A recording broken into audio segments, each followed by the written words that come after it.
Okay, so we're down to the last problem na. So, a differential manometer still is attached to a pipe as shown. So, calculate the pressure head.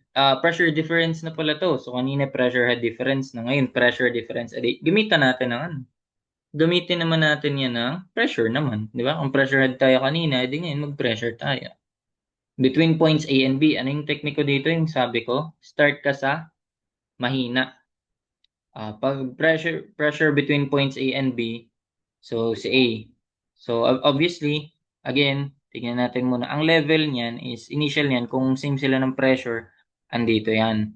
Since mas malakas si A, kaya tinutulak niya 'yan, bumaba yung mercury. Mercury ba 'yan? O mercury. So ang binaba niya, yun naman yung inangat nung sa kabila. So mas malakas si A. Ay di mag-start tayo kay B. Ganon. Sige, so pressure tayo at B. Pressure at B. Ayan. Ang hinahanap, difference in pressure eh. So, aangat tayo ng, ayan, Y. Matatanggal lang din yung Y mamaya. Pero tignan natin. So, minus tayo, di ba? Kasi nga, paangat tayo eh. So, ayan. So, ito yung level niyan. Ito yung level niya, no? Tapos, ito naman yung sa 100. Tuloy na lang natin. Pressure at B. Aangat ka ng gamma H. Sige, kung nalimutan, pressure equals gamma H. Oh. So, ang gamma ulit ay specific gravity ng liquid, unit weight ng water, then yung height na lang. So, from B, aangat ka, so minus ka ng gamma H. So, specific gravity niyan, yan, oil yan hanggang dito. Ito, oil yan hanggang dito. Okay? So, saan tayo? Specific gravity, 0.9, hence 9.81.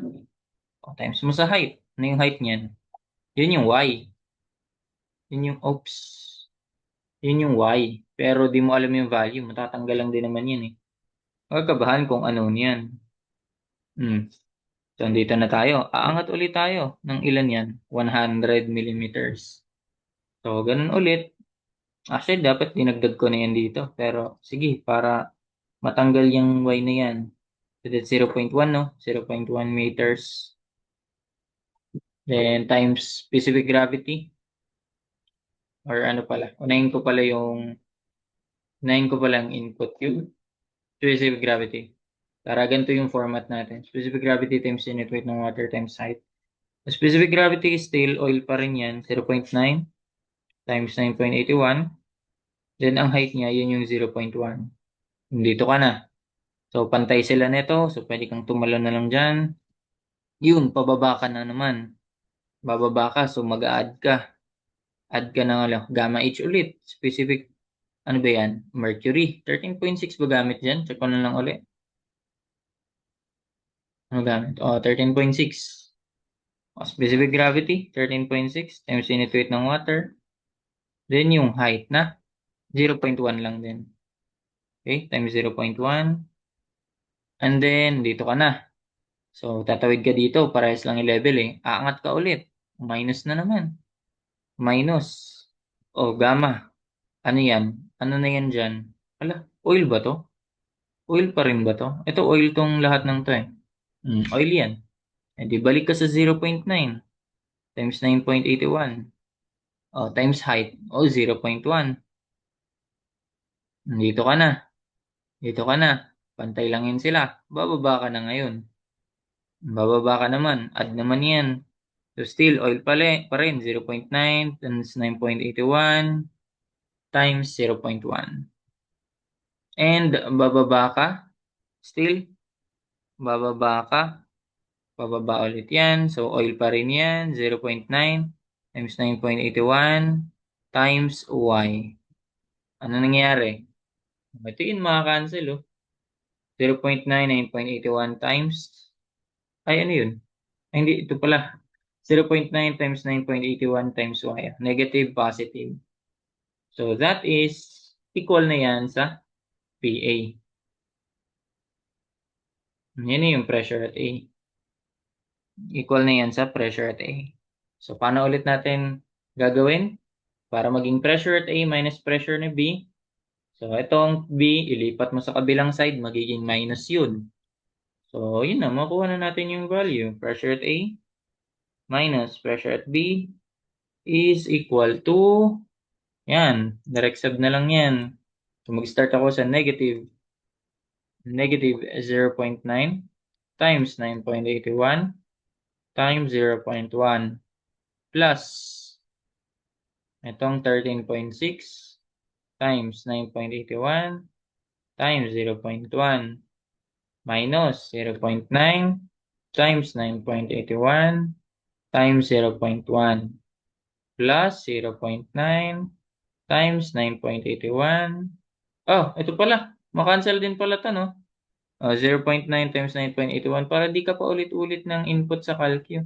0.9 times 9.81 times 0.1. Ito, negative yun, positive. So, wala ka na pala. Yun lang pala isusulat mo. Di ba? Hanggang, oops, nawala tuloy lahat. Nag-iulitin ko na lang. Negative 0.9 times 9.81 times 0.1. Then, add mo lang yung 13.6. Yan lang pala kailangan mo. Times 9.81 times 0.1. Ayun yung pressure difference. Same ba? Same ba? 12.46. Ayun. Kilopascals. 12.46 kilopascals. Ayun. Yan na yun. Pressure difference. Kung gusto mo ano yung solution sa ito naman nagpa-some pressure head siya. Yung dito sa book. Nag-start din siya dito nag-start siya sa A. Di mas maano to, mas nakalito to if ever kasi ilipat mo pa yung B dito tapos ito ililipat mo pa yung dyan. Ito yung tinutukoy ko kaya maganda mag-start ka sa mahina. Para pag nag-start ka sa mahina, PB over gamma plus something something something equals dun sa malakas, PA over gamma, di malakas minus mahina equals yung nandito. 'Di ba? Add mo lang yun, sum mo lang yun. Ganun. Same din naman ang naging sagot. Pero yun lang, prefer ko lang yun pag ganun. So I guess that's it. Ayan, save ko na to. Send ko na lang to. Ayan, so that's it.